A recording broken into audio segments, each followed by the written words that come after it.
पालतू चुड़ैल। एक लंबी हिंदी कहानी। गांव बरुआ एक छोटा सा लेकिन रहस्यमय गांव था।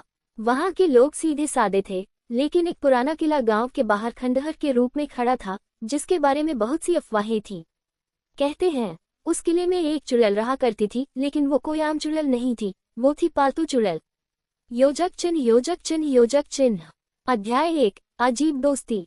एक दिन गांव के एक गरीब लड़के चिंटू को जंगल में लकड़ियां बटोरते समय एक बूढ़ी औरत दिखी जो कांटों में उलझी हुई थी। चिंटू ने बिना सोचे समझे उसकी मदद की। बूढ़ी औरत ने मुस्कुराकर कहा, तू बहुत नेक है बालक, मैं तुझे एक तोहफा दूंगी। अगले दिन चिंटू के घर में एक अजीब घटना घटी। उसकी टूटी हुई चारपाई ठीक हो गई और रसोई में बिना आग लगाए खाना बन गया। माँ डर गई, लेकिन चिंटू को कुछ शक हुआ। रात को उसने छुपकर देखा, एक औरत झाड़ू पर उल्टी हुई आए और घर का काम करने लगी। वो थी वही बूढ़ी औरत, पर अब जवान, सुंदर और चमकदार आंखों वाली। चिंटू डर गया, लेकिन तभी वो औरत मुस्कुराई। मैं हूँ झीना, तेरी पालतू चुड़ैल। तूने मेरी मदद की थी, अब मैं तेरा साथ दूंगी। योजक चिन्ह योजक चिन्ह योजक चिन्ह। अध्याय 2। गांव में बदलाव। झीना अब हर रोज चिंटू की माँ के लिए काम कर देती, खेतों में फसल बढ़ा देती और बीमार गाय को भी ठीक कर दिया। धीरे धीरे चिंटू का परिवार अमीर होने लगा, लेकिन गांव वालों को शक हुआ। वे पूछने लगे, तू इतना अमीर कैसे हो गया? चिंटू ने डर के मारे कुछ नहीं बताया, लेकिन गांव के प्रधान के बेटे रघु ने झगड़ा किया और चोरी छिपे झीना को देख लिया। वह डर गया और गांव में अफवाह फैला दी कि चिंटू के घर में चुड़ैल रहती है। योजक चिन्ह योजक चिन्ह योजक चिन्ह। अध्याय 3। खतरा। गांव वाले मशाले लेकर चिंटू के घर आ गए। माँ रोने लगी, हमने तो किसी का कुछ नहीं बिगाड़ा। चिंटू ने सब सच बता दिया। गांव वाले सुनकर हक्के बक्के रह गए। प्रधान ने आदेश दिया, उसे गांव से निकाल दो, चुड़ैल तो खतरा होती है। झीना सामने आई, लेकिन उसने बदला नहीं लिया। उसने कहा, मैं इंसानों से नफरत करती थी, लेकिन चिंटू ने मुझे दोस्ती का मतलब सिखाया। अगर तुम लोग मुझे नहीं चाहते तो मैं चली जाऊंगी। और वो उड़ गई, एक चमकती हुई लकीर बनाकर आसमान में। योजक चिन्ह योजक चिन्ह योजक चिन्ह।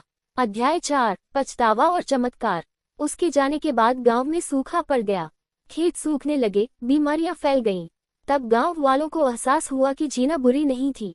चिंटू ने किले की ओर जाकर उसे पुकारा, झीना, हमें माफ कर दो, वापस आ जाओ। झीना फिर आई, लेकिन इस बार एक शर्त पर, अगर गांव वाले दिल से स्वीकारें कि अच्छाई किसी के रूप या नाम से नहीं आंकी जाती, तो मैं यहीं रहूंगी। गांव वालों ने वादा किया, और तब से झीना, गांव की पहली पालतू चुड़ैल, सबके साथ रहने लगी, जो बुराई नहीं भलाई का प्रतीक बन गई।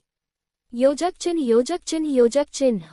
समाप्त। चुड़ैलों से डरने की नहीं, समझने की जरूरत होती है, क्योंकि कभी कभी सबसे अलग दिखने वाला ही सबसे अच्छा दोस्त बन सकता है। भूतों का गांव। एक रहस्यमय कहानी। उत्तर भारत के एक घने जंगल के बीचों बीच बसा था एक छोटा सा गांव, कालापुरवा। इस गांव के बारे में आसपास के गांवों में अजीबोगरीब कहानियां मशहूर थीं। लोग कहते थे कि वहां सूरज ढलते ही कोई इंसान नहीं दिखता, घरों के दरवाजे अपने आप खुलते बंद होते हैं और रात के अंधेरे में चीखें सुनाई देती हैं। किसी ने कभी वहां रात बिताने की हिम्मत नहीं की थी। गांव का रहस्य। बहुत साल पहले कालापुरवा एक साधारण गांव हुआ करता था। वहां के लोग खुशहाल थे, खेती करते थे, त्योहार मनाते थे और एक दूसरे की मदद करते थे।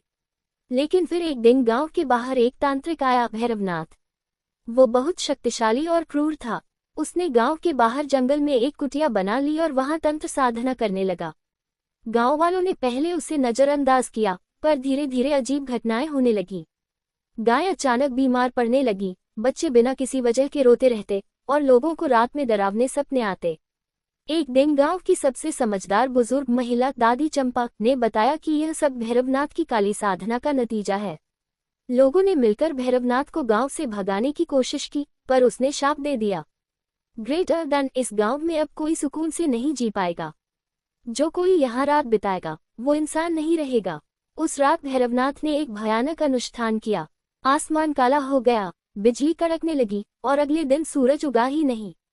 गांव के सारे लोग रहस्यमय तरीके से गायब हो गए। तभी से कालापुरवा को भूतों का गांव कहा जाने लगा। नई शुरुआत। कई साल बाद एक साहसी युवक अर्जुन, जो एक पत्रकार था, ने इस रहस्य की सच्चाई जानने का निश्चय किया।